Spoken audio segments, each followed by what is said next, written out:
Hello friends, இப்போ வாங்க பாவக்காய் தொக்கு செய்கிறது எப்படின்னு பார்ப்போம். அதுக்கு வந்து 2 ஸ்பூன் எண்ணெய் ஊற்றிக்கலாம். ஓகேங்களா, நல்லெண்ணெய் ஊற்றிக்கலாம்.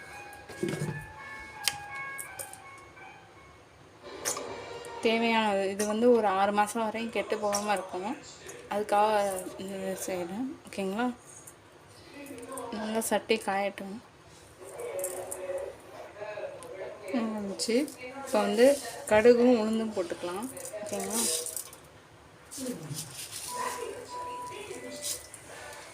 அடுத்தது வெந்தயம்.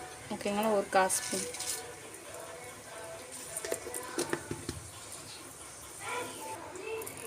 தேவையான கருவேப்பிலை போட்டுக்கலாம். அடுத்தது வெங்காயம். ஓகேங்களா,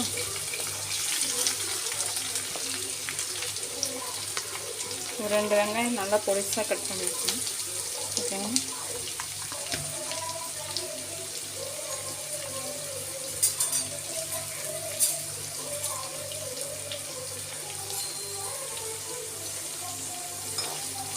நல்லா வதக்கிக்கலாம்.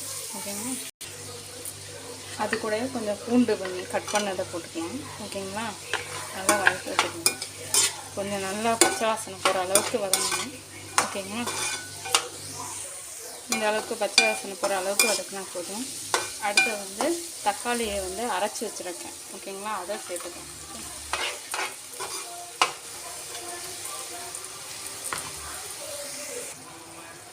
தேவையான அளவுக்கு உப்பு போட்டுக்கலாம். ஓகேங்களா, தக்காளி நல்லா கொஞ்சம் வதங்க.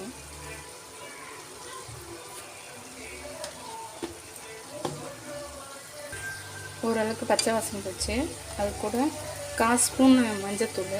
ஓகேங்களா, அது கூட 2 ஸ்பூன் மிளகாத்தூள். ஓகேங்களா, காரத்துக்கு தகுந்த மாதிரி போட்டுக்கோங்க. உங்கள் வீட்டில் காரம் சாப்பிட்டாங்கன்னா காரம் சேர்த்துக்கோங்க. எங்கள் வீட்டில் காரம் சாப்பிட்டாங்கன்னா நான் 3 ஸ்பூனாக போட்டுக்கோங்க. ஓகேங்களா, நல்லா மிக்ஸ் பண்ணிக்கலாம். நல்லா பச்சை வாசனை போகிற அளவுக்கு இது பண்ணணும்.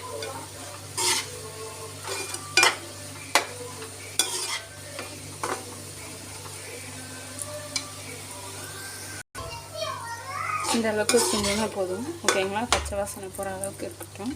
அது கூட பொடிசாக கட் பண்ணி வச்சு பாவக்காவை சேர்த்துக்கலாம் இதோட. ஓகேங்களா,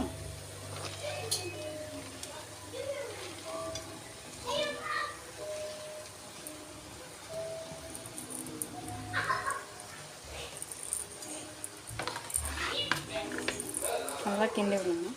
ஓகேங்களா, இந்த அளவுக்கு கிளறி விட்டு ஒரு 10 நிமிஷம் நல்லா மூடி வச்சு நம்ம வேக விடலாம். ஓகேங்களா, அந்த பச்சை வாசனைலாம் போகணும். பாவக்காய் உள்ள பச்சை வாசனை போட்டோம். அதுக்கப்புறம் ஓகேங்களா, இந்த அளவுக்கு வெந்துருச்சு. இப்போ வந்து புளி கரைசல் ஊற்றலாம். ஓகேங்களா, புளியை கரைச்சி வச்சுருக்கேன். அந்த தண்ணி ஊற்றலாம். ஓகேங்களா, தேவையான அளவுக்கு ஊற்றினா போதும். கொஞ்சம் கொஞ்சமாக ஊற்றி கிண்டுனா போதும். ஓகேங்களா ஃப்ரெண்ட்ஸ், இந்த அளவுக்கு இதாக இருந்தால் போதும். ஓகேங்களா, தொக்கு ரெடி ஆயிடுச்சு. இதை வந்து சப்பாத்திக்கும் தொட்டுக்கலாம்.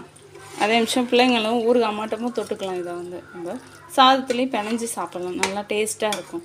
ஓகேங்களா, இந்த அளவுக்கு இருந்தால் போதும். இதை வந்து ஆறின பிறகு நல்ல பாக்ஸில் போட்டு பேக் பண்ணி வச்சுருந்தா ஃப்ரிட்ஜில் வச்சுருந்தா எத்தனை நாள் வேணாலும் சாப்பிட்லாம். 6 மாதம் வரையும் கெட்டு போகாமல் அப்படியே இருக்கும். வெளியிலே வைக்கிறதுனாலும் வச்சுக்கலாம். ஓகேங்களா, இந்த இது கெட்டே போகுது. அவ்வளோ இதாக இருக்கும். ஓகேங்களா, ஓகே ஃப்ரெண்ட்ஸ், இது சாப்பிட்டு பார்த்து எப்படி இருக்குன்னு சொல்லுங்கள். லைக் பண்ணுங்கள், ஷேர் பண்ணுங்கள், சப்ஸ்கிரைப் பண்ணுங்கள். ஓகே, தேங்க்யூ, பாய்.